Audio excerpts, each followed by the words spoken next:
Dad forgot to hang up the call. She's nothing, a failure, should have never been born. That's what he said. All those years, I was the one paying the mortgage. I didn't scream, I didn't cry. A week later, I sold my $830,000 luxury home and moved to another state, leaving them with nothing. Dad was stunned when the new owners moved in. Can you imagine the searing pain of hearing your own father, the man who shaped your world, whisper words that tear your very existence to shreds? She's nothing, he said. A failure. Should have never been born. He thought no one was listening, but I was. And in that moment, my entire life shattered. For years, I'd been their quiet benefactor, paying every cent on our $830,000 home where they lived, rent-free. I'd poured my life into them, sacrificing everything. But in that moment, there were no screams, no tears. Just a cold, steel-hard decision. Exactly 1 week later, I sold that luxury house and moved to another state. I left them to face the stark consequences of their words alone. My name is Audrey Foster. At 31, I'd built what most people would call a wildly successful life. My alarm would jolt me awake at 5 a.m. every morning, pulling me out of bed for an intense hour-long workout in the home gym I'd set up in the basement of my beautiful house in the Chicago suburbs. Protein smoothie, quick shower, and I was out the door by 7:15, battling the downtown traffic to get to my office at Hartman Financial Advisors. To my colleagues, I was the poster child for hard work paying off. After nailing my MBA at Northwestern, I'd landed a financial analyst position and climbed the ranks fast. 3 promotions in 5 years? Yeah, I was on the fast track, and my boss, Victoria Hayes, had even taken me under her wing as a mentor. Audrey, you're going places in this company, she'd tell me during our monthly check-ins. Your attention to detail and dedication to clients? Exactly what we value here. But what they didn't see, what they couldn't possibly know, was the silent burden waiting for me back home. 3 years prior, I'd finally bought my dream house, a gorgeous 4-bedroom colonial in an upscale neighborhood, valued at $830,000. I'd pictured living there alone, maybe eventually with a partner. Instead, within 2 months of moving in, my parents, Raymond and Margaret Foster, had moved in with me. See, my dad's construction business had just gone bankrupt. Again. It's just temporary, sweetheart, Mom had promised. Just until we get back on our feet. 3 years later, they were still there. And I was still paying for everything. The mortgage, utilities, groceries, their cell phone bills, even their car insurance. They contributed nothing. Not a single dollar. Dad spent his days applying for jobs he never seemed to get, while Mom volunteered at church and went to lunch with her friends every Wednesday. And then there was my sister, Heather. Every Wednesday evening, she'd bring her 3 kids over for family dinner. She married her high school sweetheart, Keith, had her first child at 21, and dropped out of community college. But you know what? My parents would just beam with pride whenever she walked through the door. There's our girl, Dad would say, wrapping her in a hug, barely even looking at me. After those dinners, I'd drag myself to my home office to catch up on work, exhaustion settling deep into my bones. The sheer weight of supporting everyone was crushing, honestly. But I'd convinced myself it was my duty. I was the successful one, after all. This was what a good daughter did.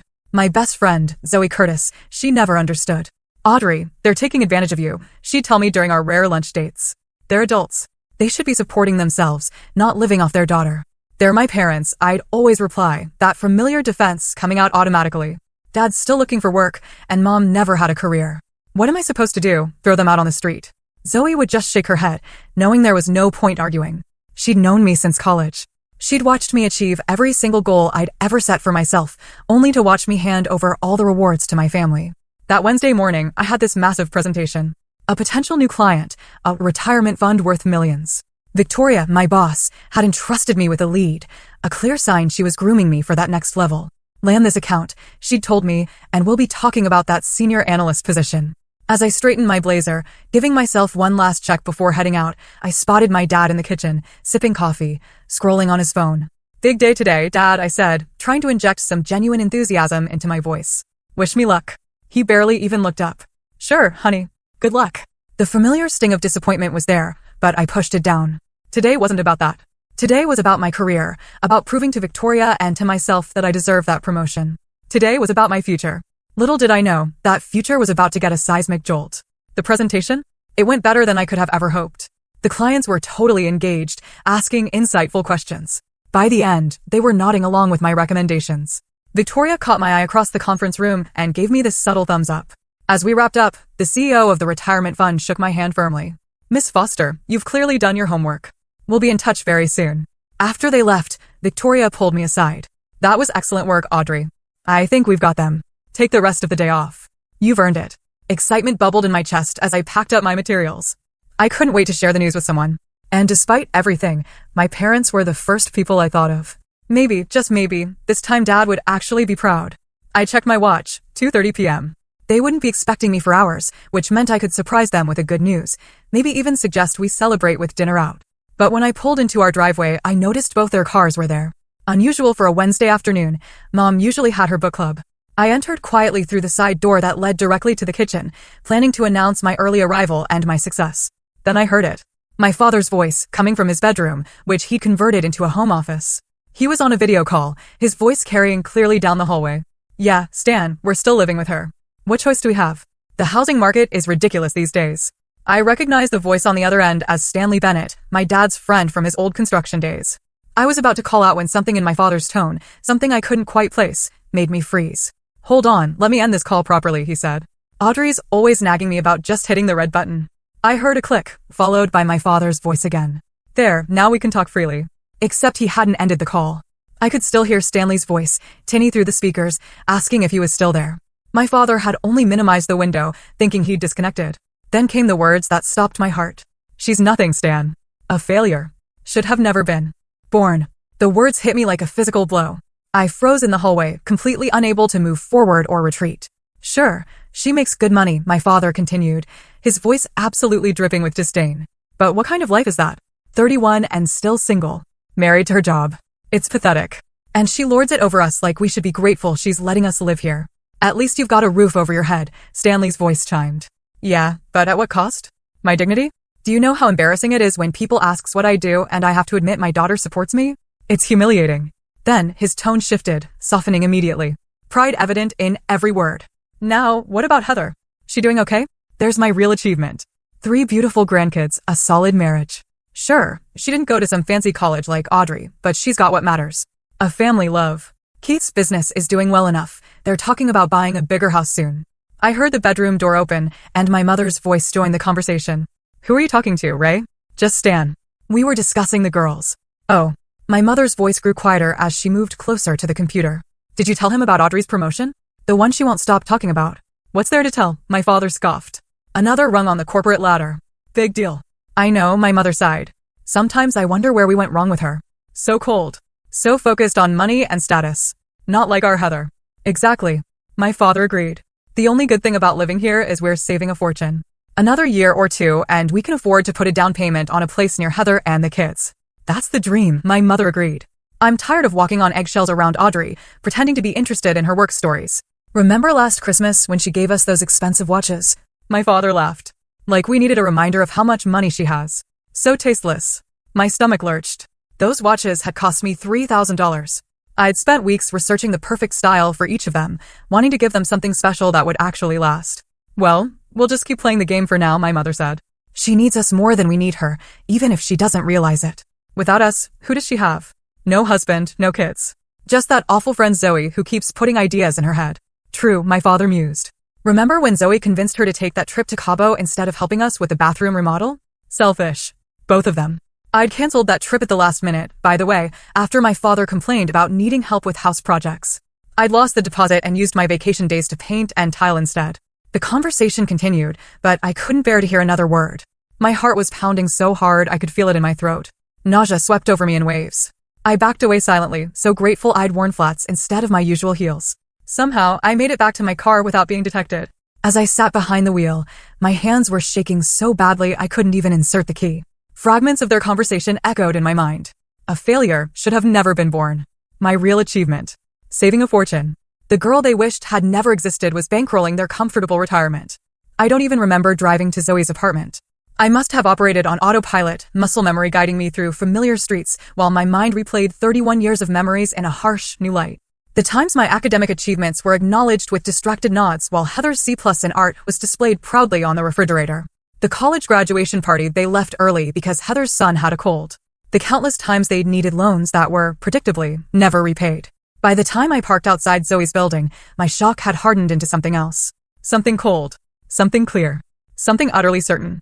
For the first time in my life, I saw my family exactly as they were. Not as I desperately, foolishly, wanted them to be. They said what? Zoe's voice practically echoed through her apartment as I recounted everything I'd overheard. Her normally calm demeanor had given way to pure, unadulterated rage on my behalf. Her hands were flying, gesticulating wildly as she paced back and forth. "You need to confront them right now," she insisted, reaching for her phone. "I'll drive you back there myself." I just shook my head, curling deeper into the corner of her couch.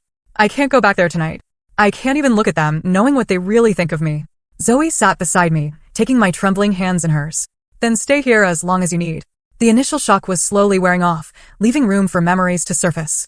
Moments I dismissed, rationalized away as just how things were, now returned with painful, crystal clarity. Like the time I'd used my entire first year-end bonus, $15,000, to pay off the remaining debts from my father's failed business. He'd accepted the check with a casual, "Thanks, kiddo," before immediately calling Heather to discuss her eldest son's private school applications. Or the European vacation I'd planned for years, postponed 3 times to cover what they called family emergencies. The first for Dad's knee surgery, which, weirdly, didn't stop him from playing golf 2 weeks later. The second for Mom's minor car accident, needing a replacement vehicle they couldn't afford. The third for Heather's unexpected medical bills when insurance wouldn't cover her youngest daughter's treatment. When I finally moved into my dream house, the crown jewel of my achievements, they'd shown up 3 weeks later with suitcases and sad stories about their landlord selling their rental property. And what did I do? I gave them the master bedroom with its ensuite bathroom, moving my own things to the smaller guest room to accommodate them. My privacy, my space, my sanctuary, surrendered without a fight. Because, that's what good daughters do. "I've defended him so many times," I whispered to Zoe, recalling conversations with colleagues who'd questioned my father's business acumen after meeting him at company events.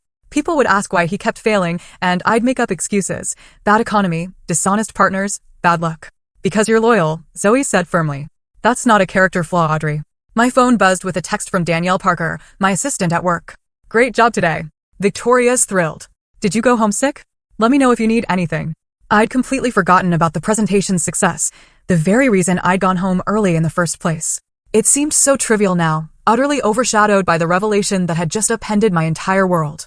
"My whole identity has been built around being the good daughter," I said, the realization settling heavily on my shoulders. The responsible one. The successful one. But they never wanted that. They wanted me to be Heather. Zoe snorted. "Heather? Who can barely keep a job and relies on her husband's family business to survive? That Heather." "They don't see it that way," I explained. "They see her children. Her marriage. The normal life I've never had because I've been too busy working to support everyone." As night fell, I found myself scrolling through property laws on my phone, researching homeowner rights. The house was solely in my name. They had no legal claim to it. No right to stay if I asked them to leave. The thought sent a strange, powerful mixture of guilt and liberation coursing through me. The next morning, Zoe used her connections to get me an emergency session with her therapist, Dr. Amelia Richardson. "What you're describing is a profound betrayal," Dr. Richardson said, after I'd recounted the previous day's events. "It's normal to feel disoriented, angry, even grief-stricken. You're mourning the parents you thought you had. I keep wondering if I should just confront them," I admitted. "Scream at them. Make them understand how much they've hurt me." She leaned forward slightly. "Would that give you what you need?" I considered the question. No, I finally said. "They'd deny it, or minimize it, or turn it around on me somehow. They always do. Then what would give you what you need?" The answer came with surprising clarity. "Freedom. I need to be free of them. Of the obligation, the guilt, the constant striving for approval I'm never going to get." "And how might you achieve that freedom?" I didn't answer immediately. Instead, I found myself mentally calculating numbers, my savings, the house's value, the cost of starting over somewhere new. Somewhere without the crushing weight of familial expectations. By the time I left Dr. Richardson's office, a plan was forming. Not a confrontation. An exit strategy. I would not give them the satisfaction of my anger or my tears. I would simply remove myself from the equation of their lives as cleanly and completely as possible. That night, staying at Zoe's again, I created a detailed spreadsheet. Steps to take. Calls to make. Research to complete. By dawn, I had a comprehensive exit plan mapped out, a timeline for extracting myself from the life I'd built around people who had never truly wanted me in theirs. As I finally drifted off to sleep, I felt something I hadn't experienced in years, the lightness of a decision made. A path forward clear. For once, I would put myself first. And I wouldn't apologize for it. For the first time in my entire career, I called in sick the next morning. Victoria was incredibly understanding. "You've banked enough goodwill to take a month off if you needed to," she told me, though concern colored her voice. I assured her it was just a 24-hour bug, nothing serious. The lie tasted strange on my tongue. I'd always been pathologically honest, especially at work. But now, deception came easily. Maybe I'd learned from the best. My first call was to Trevor Michaels, my financial advisor. We'd met monthly for years as I built my investment portfolio, but I'd never heard the urgency in his voice that I did when I explained I needed an emergency meeting. "I can see you at 11, he said. "Is everything okay, Audrey?" "It will be," I replied, surprised by my own certainty. Trevor's office was on the 30th floor of a downtown high-rise, all glass and chrome with incredible views of Lake Michigan. As I explained my situation, sanitized, of course, without the messy emotional details, his expression remained professionally neutral. "So, you want to liquidate some investments to purchase a new property in another state, while simultaneously selling your current home," he clarified. "Yes. I need to know how much I can access quickly without penalties and what the tax implications will be." He typed rapidly, pulling up my accounts. "You're in a strong position. The market's favorable for sellers right now, especially in your neighborhood. What locations are you considering for relocation?" "Denver," I said. The decision had been made somewhere between Zoe's apartment and his office. I've always loved the mountains. By the time I left Trevor's office, I had a clear picture of my financial standing and a referral to a real estate agent who specialized in quick sales for professional clients. Natalie Wells called me before I'd even reached my car. "I understand you're looking for a discreet, expedited sale," she said. "No preamble necessary. I can be at your property this afternoon to assess." "Not today," I replied quickly. "My parents are home. Tomorrow morning would be better. They have a standing breakfast with friends on Fridays." "Parents living with you?" she asked, her tone shifting slightly. "Are they co-owners?" "No," I said. "The property is solely in my name." "Good. That simplifies things considerably." My next call was to a real estate agent in Denver, recommended by Natalie. Melissa Johnson specialized in relocating professionals and totally understood my need for discretion and speed. "I can start sending you virtual tours today," she assured me. "Based on your budget and preferences, I already have several properties in mind." The lawyer came next. Patricia Alvarez, a referral from a colleague who'd gone through a complicated divorce. She confirmed what I already suspected. As the sole owner, I had every right to sell my property, regardless of who was living there.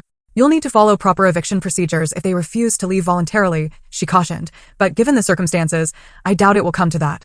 By mid-afternoon, the framework of my new life was taking shape. I drove back to my house, timing my arrival for when I knew my mother would be at her weekly hair appointment. My father was likely in the basement, where he'd set up a makeshift workshop for projects he never completed. I slipped into my bedroom and began methodically sorting through my personal items. Important documents went into a secure portfolio: birth certificate, passport, insurance policies, property deeds. Jewelry and small valuables were next, packed into a carry-on suitcase I could easily transport to Zoe's. In the back of my closet, I found a box of childhood mementos I'd kept through multiple moves: diaries with little locks, school awards, photographs. I opened one diary from when I was 12. The handwriting, large and looping. "Dad forgot my science fair today. Mom said he was too busy with work, but I saw him watching TV when I got home. Heather got a new bike for getting a B in math. I got all A's again, but no one noticed." Page after page documented small betrayals, moments of blatant favoritism so normal to my childhood self that I'd recorded them matter-of-factly, without complaint. In another box, I found handmade gifts I'd created for my parents over the years: a clay pencil holder for Dad's desk, painted with careful detail, a beaded necklace for Mom that had taken weeks to string. Both items were dusty and unused, stored away rather than displayed or worn. I was carefully replacing these boxes when my phone rang. It was Heather. "Hey sis, are you okay? Mom said you didn't come home last night." I hesitated, unsure how much to reveal. Heather and I had never been close. The age gap and our parents' obvious favoritism had created a chasm between us. But she wasn't cruel, just self-absorbed in the way people can be when they've always been the center of attention. "I'm staying with Zoe for a few days," I said finally. "I need some space." "Space from what? Did something happen?" We arranged to meet at a coffee shop halfway between our homes. I wasn't ready to tell her everything, but I needed to gauge her reaction, to see if she'd been part of their conversations about me. The cafe was busy, providing both ambient noise for privacy and enough witnesses to prevent a scene. Heather arrived looking harried, her blonde hair, so like our mother's, pulled back in a messy ponytail. She'd always been the pretty one, the charming one, while I was the smart one, a distinction that felt more like a consolation prize than a compliment. "What's going on?" she asked as soon as she sat down. "Mom's freaking out. She thinks you're having some kind of breakdown." "I'm selling the house," I said bluntly, watching her face carefully. Her eyes widened. "What? Why? You love that house." "I'm moving to Denver. I've already started the process." "Denver? But what about Mom and Dad? Where will they go?" There it was. Her first thought was for our parents, not for me. But there was genuine confusion in her expression, not calculation. "They'll figure it out," I said, my voice steady. "They're adults. But they can't afford their own place right now. Dad's still looking for work, and Mom's never had a real job." "I'm aware," I replied, unable to keep the edge from my voice. "I've been supporting them completely for 3 years. Paying the mortgage, utilities, groceries. Everything. Did you know that?" She had the grace to look uncomfortable. I knew you were helping them out. Helping implies they contribute something. They don't. Heather fidgeted with her coffee cup. Look, I would help if I could, but with 3 kids and Keith's business just getting established. I'm not asking you to help, I interrupted. I'm telling you what's happening. I'm selling my house and moving away because of Mom and Dad. Did they do something? For a moment, I considered telling her everything, the overheard conversation, the years of dismissal and disrespect. But looking at her worried face, I realized she truly didn't know. She'd been shielded from the darker side of our parents, cushioned by their unconditional love and approval. I need a change, I said instead. The house will sell quickly. They'll need to find their own place. They could stay with us temporarily, she offered, though without much enthusiasm. The guest room is small, but that's between you and them. I stood up, signaling the end of our conversation. I just wanted you to know directly from me. As I walked away, she called after me. Audrey, wait. Are you okay? Really? I turned back, surprised by the genuine concern in her voice. For a brief moment, I saw past the golden child persona to the sister who had once, long ago, defended me against our father's criticism when I'd broken his favorite coffee mug. I answered honestly. That afternoon, I had a video interview with Westbrook Financial in Denver, leveraging connections from a conference I'd attended last year. The hiring manager, Benjamin Clark, remembered me well. We'd be lucky to have someone with your expertise, Audrey. The team lead position just opened up last month. Perfect timing. Perfect timing indeed, as if the universe was finally aligning to help me break free. My final call of the day was to Victoria. I owed her the courtesy of transparency, at least professionally. Denver, she repeated after I'd explained my situation. That's unexpected. We have a satellite office there, you know. Not as prestigious as Chicago, but growing. Would you consider a transfer instead of resignation? The offer took me by surprise. You'd help me transfer? Audrey, you're one of our top performers. I'd rather keep you in the Hartman family, even if it's from a distance. Think about it. Let me know by Monday. As I ended the call, I realized I'd accomplished more in one day toward my own happiness than I had in years of striving to please my parents. The irony wasn't lost on me. It took discovering their true feelings to finally prioritize my own. That evening, I returned home for dinner, watching my parents through new eyes as they discussed their day, complained about neighbors, asked perfunctory questions about my illness. I answered pleasantly, passed the potatoes, and excused myself early, claiming fatigue. In my room, I continued preparations, transferring documents to a secure cloud storage, researching moving companies, creating new bank accounts my parents couldn't access. With each step, the fog of obligation and guilt that had clouded my judgment for so long began to lift. In its place was something unfamiliar but welcome: determination, uncomplicated by the need for approval. 1 week later, my house was officially on the market. Natalie had worked miracles, arranging for professional staging and photography while my parents were out. The listing went live on Thursday evening, described as a luxury family home in prestigious neighborhood, priced to sell quickly. We'll hold an open house this Sunday, Natalie informed me. Based on comparable properties and current market conditions, I expect multiple offers by Monday morning. I nodded, scrolling through the listing photos on my laptop. The house looked beautiful, spacious and bright, totally devoid of the tension that had filled it in recent months. I'll make sure my parents are out during the open house, I told her. About that, Natalie hesitated. Have you told them yet? They'll find out soon enough. And soon enough came that very evening. I arrived home from work to find my father standing in the driveway, arms crossed, face thunderous. Beside him, my mother wrung her hands, her expression oscillating between hurt and anger. What the hell is this? Dad demanded, pointing to the for sale sign Natalie had installed that afternoon. I walked past him, unlocking the front door with steady hands. It's exactly what it looks like. I'm selling the house. They followed me inside, my mother's voice rising to a pitch I recognized from childhood tantrum management. You can't just sell our home without discussing it with us first. I set my briefcase down carefully on the entryway table. It's not our home. It's my home. My name is on the deed, the mortgage, and every utility bill. I've made every payment for 3 years. So that gives you the right to throw your own parents out on the street? My father's face was turning the dangerous shade of red that had intimidated me since childhood. But I wasn't a child anymore. I'm selling a property I own. What you do next is up to you. My mother stepped between us, tears already forming. Audrey, sweetheart, what's gotten into you? Is this about work? Are you under too much stress? This isn't an impulsive decision, I replied, my voice level. The house has been professionally staged and photographed. The listing went live last night. There's an open house scheduled for Sunday. Sunday? This Sunday? My father sputtered. Where are we supposed to go? I've made reservations for brunch at the Drake, I informed them. My treat. You should be gone from 11 to 3. My mother's tears dried up instantly. You expect us to go to brunch while strangers walk through our home? My home, I corrected again. And yes, that's exactly what I expect. My father pulled out his trump card. I'm calling Heather. She'll talk some sense into you. I shrugged, the gesture so foreign to my usual accommodating body language that they both stared. Call whoever you want.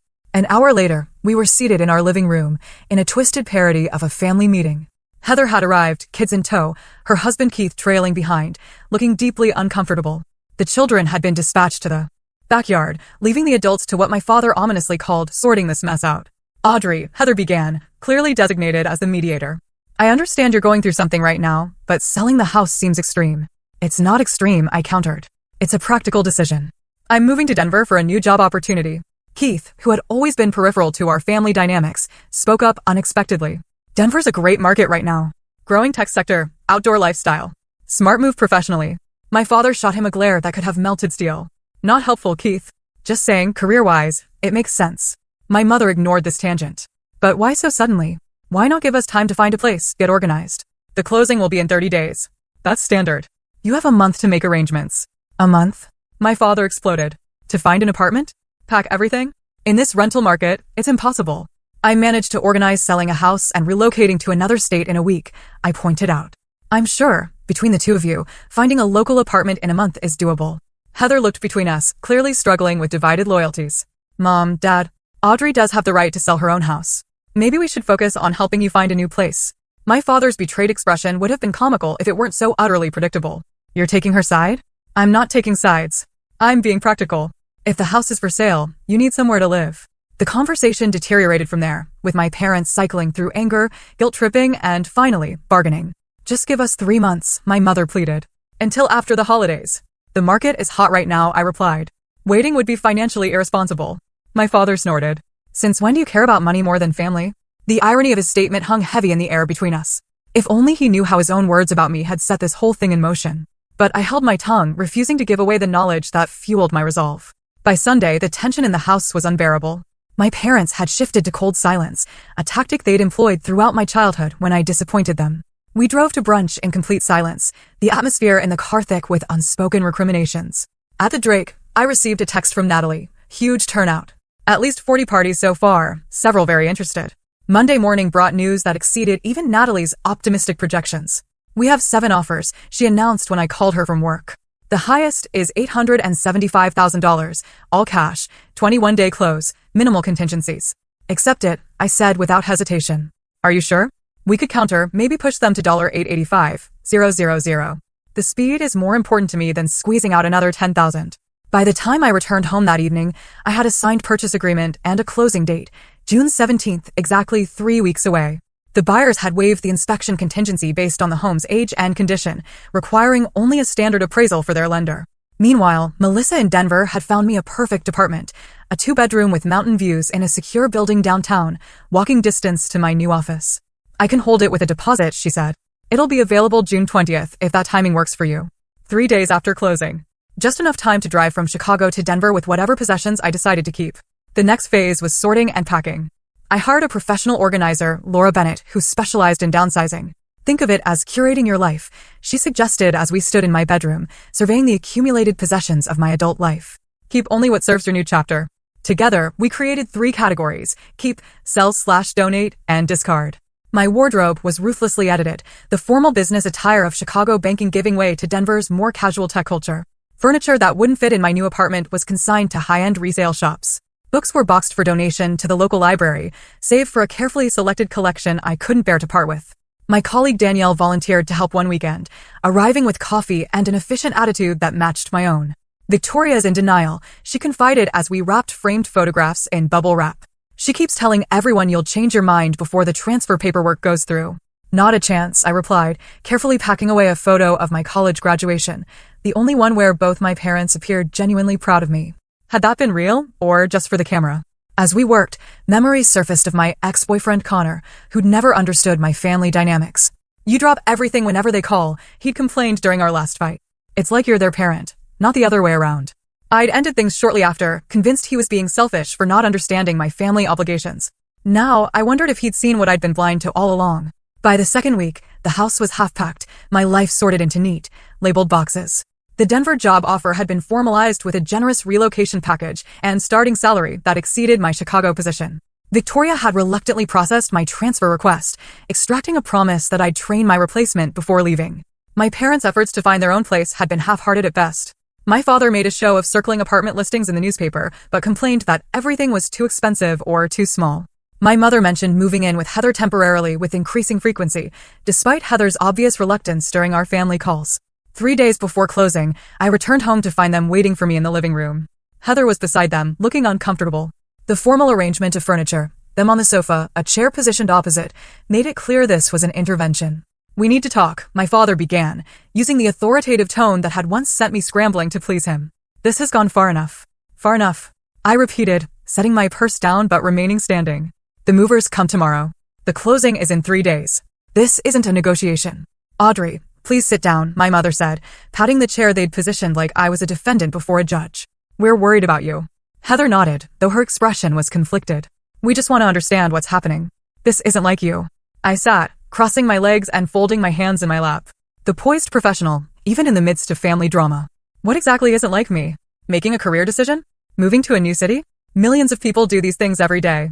Abandoning your family without warning, my father clarified, his jaw tight. Throwing your parents out of their home. It's not abandonment, it's relocation. And it's not their home, it's mine. Heather winced at my tone, but I continued. "I've given you 3 weeks' notice, which is more than fair." "Fair?" My mother's voice rose, tears already gathering. She'd always been able to cry on command, a skill I'd both envied and resented. "After everything we've done for you." The question hung in the air, so absurd I almost laughed. Everything they'd done for me? What exactly did they think that entailed? "Mom," Heather interjected gently, "maybe we should focus on solutions. Audrey has made her decision about the house." My father wasn't ready to concede. No daughter who respected her parents would do this. "It's selfish and ungrateful. I expected better from you, Audrey. You've always been a disappointment, but this takes it to a new level." There it was. A disappointment. The same word he'd used with Stanley, not knowing I could hear. The final thread of my restraint snapped. "A disappointment?" I repeated, my voice deadly calm. "Like when you told Stanley I was nothing. A failure? Should have never been born?" The color drained from my father's face. Beside him, my mother went completely still. "That's right," I continued, my eyes locked on his. 3 weeks ago, you forgot to hang up your call properly. I heard everything. Every word. About how pathetic I am. How embarrassed you are to live with me. How Heather is your real achievement, while I'm just the ATM funding your comfortable retirement." Heather's gasp was audible. "Dad, what is she talking about?" My father recovered quickly, his expression shifting to defensive indignation. "You were eavesdropping on a private conversation." "I came home early to share good news about a client presentation," I shot back. "You were broadcasting your conversation through the whole house because you can't operate video call software properly." "You clearly misunderstood," my mother interjected, reaching for my hand. I pulled away before she could touch me. "Whatever you think you heard, I heard you too, Mom. Joining in about how cold I am, how focused on money and status. How you're tired of walking on eggshells around me and pretending to be interested in my work stories. How the expensive Christmas watches I bought you were tasteless. How you're both just playing the game until you can afford to move near Heather." My mother's mouth opened and closed, no words emerging. Beside her, my father switched tactics. "Everyone vents sometimes, Audrey. You're taking things out of context. Of course we appreciate everything you do for us. Do you?" I reached into my bag and pulled out a folder I'd prepared for this moment, though I hadn't been sure it would come. "Let me show you what everything looks like." I opened the folder and removed a spreadsheet, sliding it across the coffee table toward them. "This is a complete accounting of what I've spent supporting you both for the past 3 years. Mortgage payments, $14,400, $14,200, and $36.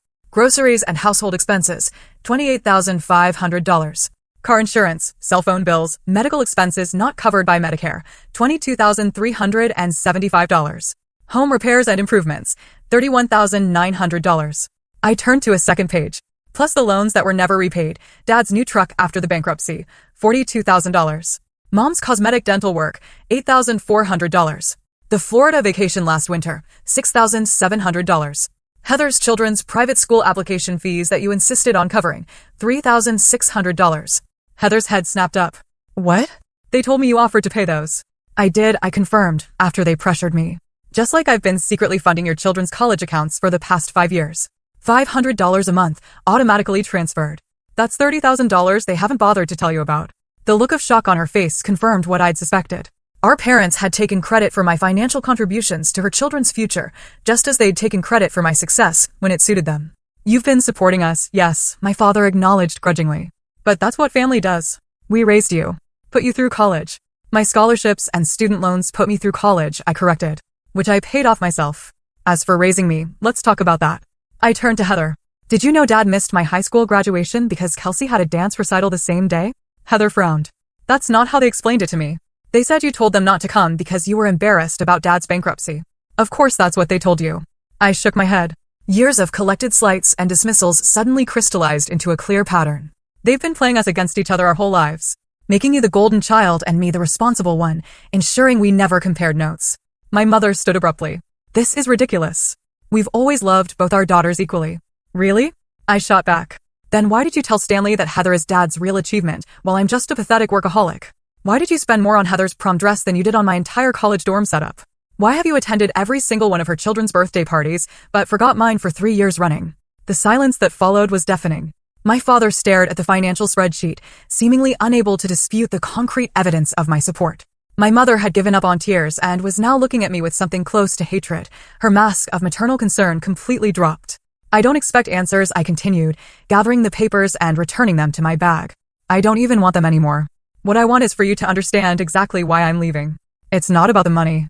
It's about the decades of emotional manipulation and favoritism. It's about discovering that the people I've sacrificed everything for see me as nothing but a convenient resource. I turned to Heather, whose expression had shifted from confusion to dawning comprehension. I don't blame you. You didn't create the dynamic. They did. But I'm done with it. What about us? My father finally asked, gesturing between himself and my mother. Where are we supposed to go in 3 days? That's not my problem anymore. I've accepted a position with Westbrook Financial in Denver. I'm leaving the day after closing. You can't just abandon us, my mother insisted, panic replacing anger. We're your parents. Being a parent is more than biology, I countered. It's support, encouragement, and love. Things I've given you far more of than I've ever received. I stood up, signaling the end of the conversation. You can stay until closing day. After that, you're on your own. Heather rose as well, her expression troubled. Mom, Dad, maybe you could stay with us for a little while until you find a place? The speed with which they pivoted to their backup plan was almost impressive. My mother's tears returned on cue as she embraced Heather. Oh, sweetheart, we wouldn't want to impose. It's fine, Heather said, though her tone suggested it was anything but. The guest room is small, but it's just temporary.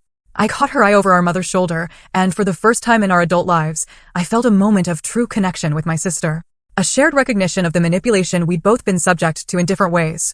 She gave me a small sad nod. As they discussed logistics, I quietly left the room. There was nothing more to say. The truth had been laid bare. The decision made. In 3 days, I would close this brutal chapter of my life and begin writing a new one, entirely on my own terms, free from the crushing weight of unrequited family obligation. Closing day arrived with a sense of finality that was both terrifying and utterly liberating. I met Natalie at the title company's office, signing document after document, initialing pages until my hand cramped. When the final paper was processed, she handed me a cashier's check for $823,450, the sale price minus the remaining mortgage balance and closing costs. Congratulations, she said, shaking my hand. Most of my clients are sad on closing day, but you look relieved. I am, I admitted. It's a fresh start. My parents had moved out the previous day, reluctantly relocating to Heather's guest room, just until we find the perfect place, as they'd put it. They'd taken far more than their personal belongings. Kitchen appliances I'd purchased, the new living room furniture, even bathroom fixtures that should have stayed with the house. I just let it go. The material things seemed insignificant compared to the emotional baggage I was finally leaving behind. After the closing, I returned to the empty house for one final walkthrough. Each room held memories. Some good, many tainted now by the knowledge of my parents' true feelings. The kitchen where I'd prepared countless family meals. The dining room where I'd endured subtle criticisms disguised as concern. The home office where I'd overheard the conversation that changed everything. I was standing in my old bedroom when Heather arrived, alone. I thought you might be here, she said, hovering in the doorway. The kids are with Keith's mom. I wanted to help with any last-minute things. I'm all packed, I replied, gesturing to the bare room. The movers took everything yesterday. She nodded, stepping further inside. I'm sorry, Audrey. About all of it. Her voice was soft. I had no idea they felt that way about you. I know, I assured her. It's not your fault. But I benefited from it, she acknowledged, surprising me with her insight. My whole life, I got the praise, the attention, the support. I never questioned why. Because it was normal to you. Why would you question it? We stood in silence for a moment, the weight of shared history heavy between us. Are we going to stay in touch? She finally asked after I move. I'd like to, I said honestly. You and the kids. We can video chat. Figure out a new relationship without them in the middle. She smiled tentatively. I'd like that too. Together, we walked through the house one last time, locking doors and closing blinds. At the front entrance, I handed her the spare key I'd been keeping for the buyers. "Take care of yourself in Denver," she said, embracing me awkwardly. We'd never been physically affectionate siblings. "Take care of yourself with them," I replied. "Don't let them do to you what they did to me." Zoe was waiting in her car when I emerged, ready for our 2-day road trip to Denver. We'd planned it as an adventure, a cleansing journey from my old life to the new. "Ready?" she asked as I slid into the passenger seat. "More than you know." As Chicago receded in the rearview mirror, the tension I'd carried for years began to dissolve. We crossed state lines, singing along to playlists, stopping at quirky roadside attractions, talking about everything and nothing. With each mile, each smile, I felt lighter. More myself. Denver welcomed us with stunning mountain views and clear blue skies. My new apartment was everything Melissa had promised, modern, spacious, with floor-to-ceiling windows framing the distant Rockies. The furnishings I'd kept fit perfectly, and what was missing could be replaced in time. "This place is gorgeous," Zoe declared as we uncorked a bottle of champagne that first night. "To new beginnings. To freedom," I countered, clinking my glass against hers. Zoe stayed for a week, helping me settle in before flying back to Chicago. Her departure was bittersweet, my only connection to my old life returning to it. But I wasn't alone for long. My new position at Westbrook Financial began the following Monday. The team welcomed me warmly, and the work itself was engaging, similar enough to my previous role to leverage my expertise, different enough to present new challenges. My boss, Monica Evans, had a management style that emphasized results over FaceTime, a refreshing change from Chicago's more traditional banking culture. 1 month into my new life, I was establishing routines. Morning runs in a nearby park. Weekend hikes in the foothills. Evenings spent reading or exploring my new city. My apartment was truly taking shape, becoming a true reflection of my tastes, without accommodation for anyone else's preferences. The phone call from Heather came on a Sunday afternoon. "How's Denver?" she asked after pleasantries were exchanged. "It's wonderful," I replied truthfully. "How are things there?" Her hesitation told me everything before she spoke. "Challenging. Mom and Dad are still with us. They've looked at a few apartments, but always find reasons why they won't work. Let me guess. Too small? Too expensive? Wrong neighborhood." "Exactly," she sighed. "And they're not contributing to household expenses. Keith is getting frustrated." "They did the same thing to me," I reminded her gently. "It's a pattern." "I know. She paused. "I feel guilty even complaining to you about it after what you went through." "Don't," I told her. "We're both their daughters. Just in different roles." After we hung up, I felt a momentary pang of guilt. Had I simply shifted their burden from my shoulders to Heather's? But I reminded myself that Heather had Keith, a partnership to help bear the weight. And unlike me, she'd been raised with the tools to set boundaries, having seen them modeled by our parents her entire life. That night, I noticed a letter in my mail pile with my mother's distinctive handwriting. I set it aside, not yet ready to read whatever justifications or manipulations it contained. Instead, I went out onto my balcony, watching the sunset paint the mountains in shades of pink and gold. For the first time in memory, I was sleeping through the night, uninterrupted by anxiety dreams or insomnia. My appetite had returned, and with it, a few pounds that softened the gauntlet stress had carved into my face. Colleagues commented on my energy, my creativity, the fresh perspectives I brought to meetings. The following week, I received a video call request from Victoria. Curious, I accepted. "Denver agrees with you," she observed, studying me through the screen. "You look well." "I am well," I confirmed. "How are things at Hartman?" "Productive. Your replacement is working out, though she lacks your attention to detail." She paused, expression turning serious. "I should mention that your parents contacted the firm, asking for your new address." My stomach tightened. "What did you tell them?" "That it's against company policy to disclose personal information about employees." They were quite insistent. "Your father, especially." "Thank you for not sharing it." Victoria nodded. "I gathered there were personal reasons for your relocation." "It's not my business, but if you ever need anything." "I appreciate that," I said, touched by her unexpected support. After the call, I messaged Heather, asking her to reinforce with our parents that contacting my workplace was unacceptable. Her response was immediate. "Already handled it. They won't do it again." Perhaps the most unexpected development in my new life was my neighbor, Gabriel Thompson. We'd met in the elevator my first week, both carrying grocery bags from the organic market down the street. He was a software engineer, transplanted from Seattle 2 years earlier, with an easy smile and no expectations. Our friendship developed naturally, casual conversations in the lobby, evolving into coffee at the corner cafe, then hiking excursions on weekends. He didn't press for details about my past, accepting my vague explanations about wanting a change of scenery. In return, I didn't question the sadness that sometimes flickered across his features when certain topics arose. 6 months after my arrival in Denver, I stood on my balcony, watching the first snowfall of the season, a cup of hot chocolate warming my hands. My phone buzzed with a text from Gabriel. "Snow day hike tomorrow? The trails look magical after a fresh powder." I smiled, typing back my acceptance. Behind me, my apartment glowed with warmth. Smaller than my Chicago home, but truly mine in every way that mattered. On the wall hung a painting I'd commissioned of the Chicago skyline, my way of honoring the city that had shaped me without being defined by it. I was not the same person who had overheard that devastating conversation half a year ago. That Audrey had been defined by her role as the dutiful daughter, the family ATM, the responsible one. This Audrey was defined by her own choices, her own priorities, her own joy. The path to this freedom hadn't been easy or clean. There were still moments of doubt, flashes of the old guilt, but they were growing fainter, overwhelmed by the evidence that I had made the right choice for myself and, perhaps, ultimately, for everyone involved.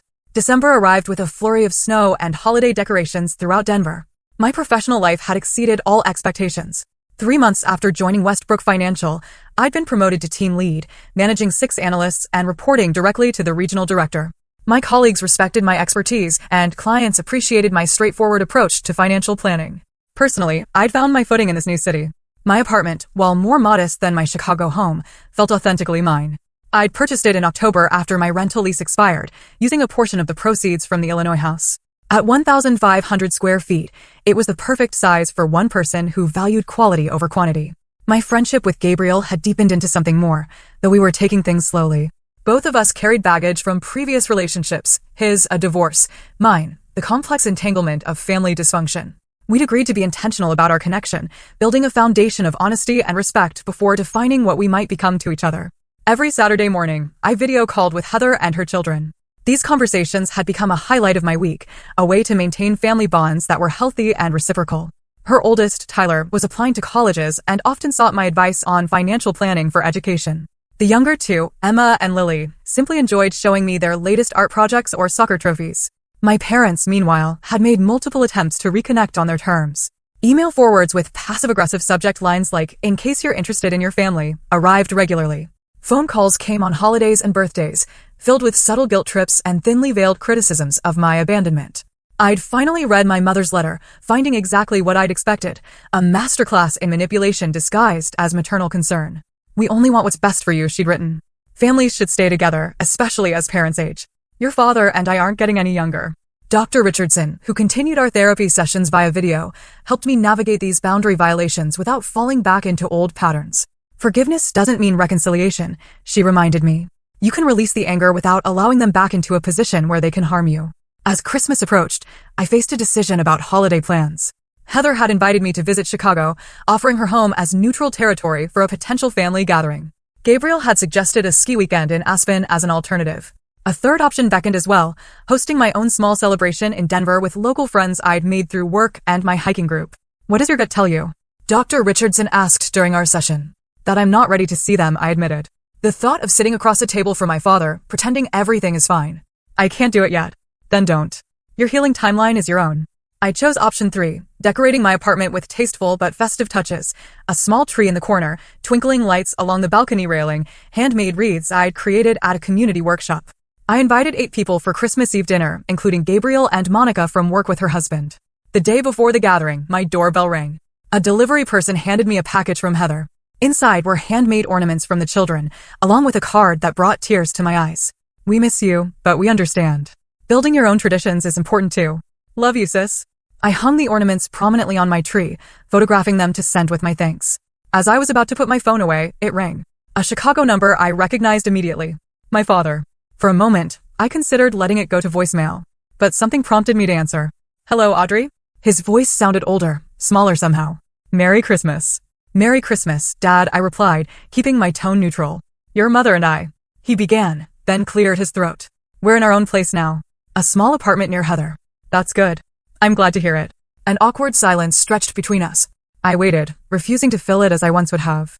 "Things have been difficult," he finally continued. "Financially. The rental market here is worse than we expected." There it was.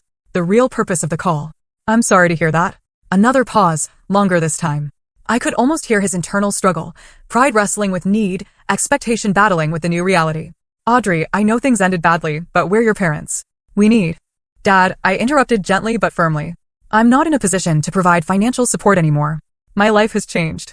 My expenses and priorities are different now."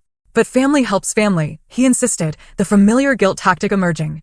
"Yes, they do," I said. "And that help can take many forms.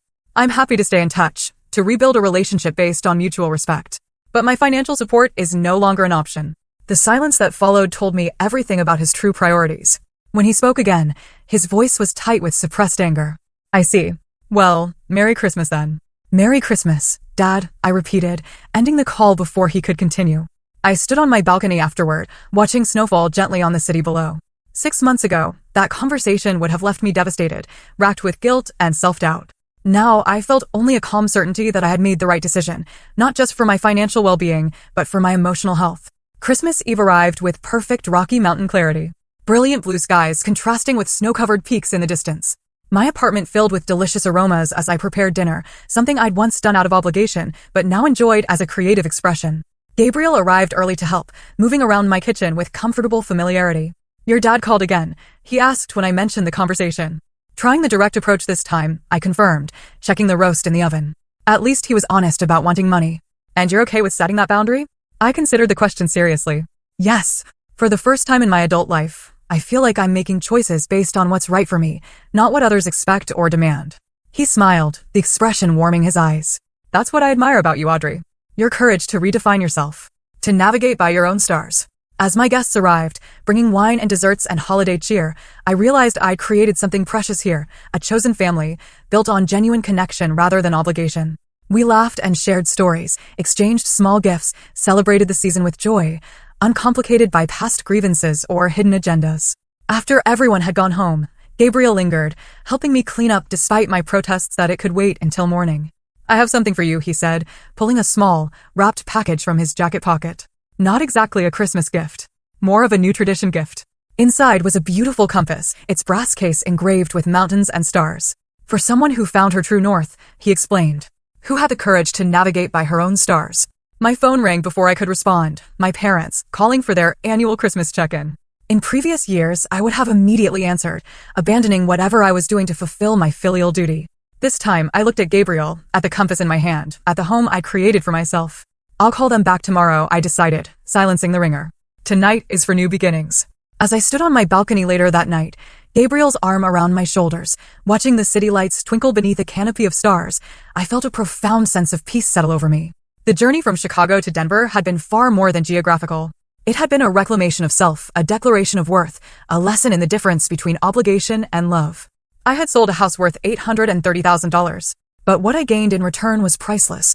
The knowledge that I deserved better, the strength to create boundaries, and the freedom to build a life that honored my own heart. So, what would you have done in my situation? Would you have confronted your parents immediately, or taken a similar approach to mine? I'd love to hear your thoughts in the comments below. If you've ever had to set difficult boundaries with family, share your experience. Your story might help someone else who's struggling with similar issues. Thank you so much for spending this time with me today. If you found value in my story, please hit that like button and subscribe to the channel for more real-life experiences and lessons learned. Share this video with someone who might need to hear that it's okay to prioritize their own well-being. Until next time, remember that true family is defined by love and respect, not just by blood. Take care of yourselves.